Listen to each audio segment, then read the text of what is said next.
ഒരുപാട് കാലത്തിന് ശേഷം കേട്ടോ ശ്രീകൃഷ്ണ ജയന്തി ഘോഷയാത്രയൊക്കെ കാര്യങ്ങളൊക്കെ ഞാൻ കാണുന്നത്.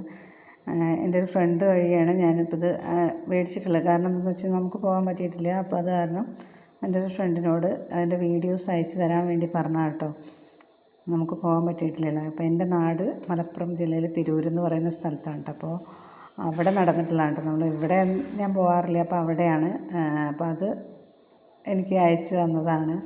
നല്ല രസമല്ലേ, കുറേ കാലത്തിന് ശേഷമാണ് നമ്മൾ ഇത് ഇങ്ങനെ വീഡിയോസായിട്ടൊക്കെ കാണുന്നത്. നാട്ടിലാവുമ്പോൾ വല്ലപ്പോഴൊക്കെ കാണുമായിരുന്നു.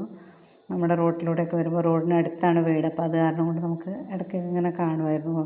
നമ്മൾ ആ റോഡ് സൈഡിലൊക്കെ പോയി നിൽക്കുമ്പോൾ കാണുമായിരുന്നു. ഇവിടെ എന്ന് പറയുമ്പോൾ കുറച്ച് ഇച്ചിരി ഉള്ളിലേക്കായ കാരണം കൊണ്ട് നമുക്ക് കാണണമെങ്കിൽ അങ്ങോട്ടായിട്ട് തന്നെ പോകണം, അമ്പലത്തിലേക്കായിട്ട് തന്നെ പോകണം. എന്നാലേ നമുക്ക് ഘോഷയാത്രയും കാര്യങ്ങളും ഇങ്ങനത്തെ പ്രോഗ്രാമുകളും കാര്യങ്ങളൊക്കെ നമുക്ക് കാണാൻ പറ്റുള്ളൂ കേട്ടോ. ഇതൊക്കെ ഒരു നമ്മുടെ എന്താ പറയുക, പോയ കാലം അതിമനോഹരമായിരുന്നു എന്ന് കാണിക്കുന്ന ഒരു കാലഘട്ടം കൂടിയാണല്ലോ.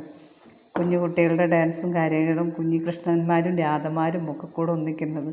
പിന്നെ എനിക്ക് മക്കളൊന്നും ഇല്ലാത്തത് കൊണ്ട് കൃഷ്ണനും രാധയായിട്ട് ചമയ്ക്കാൻ എനിക്കങ്ങനെ ആരുമില്ല, ഞാനും അമ്മയും മാത്രമേ ഉള്ളൂ. അപ്പോൾ അതുകൊണ്ട് തന്നെ നമ്മൾ ഇത് കണ്ടിട്ടെങ്കിലും ആശ്വാസം കണ്ടെത്തുന്ന അടുത്ത വർഷം രോഹിണി നാളൊക്കെ ആകുമ്പോഴത്തേക്കും നമുക്കും ഒരു ഉണ്ണിക്കണ്ണനെയോ രാധയോ ഒക്കെ കിട്ടുമെന്നുള്ള പ്രതീക്ഷയില്ല. അപ്പോൾ ഹാപ്പി ശ്രീകൃഷ്ണ ജയന്തി ആശംസകൾ കേട്ടോ.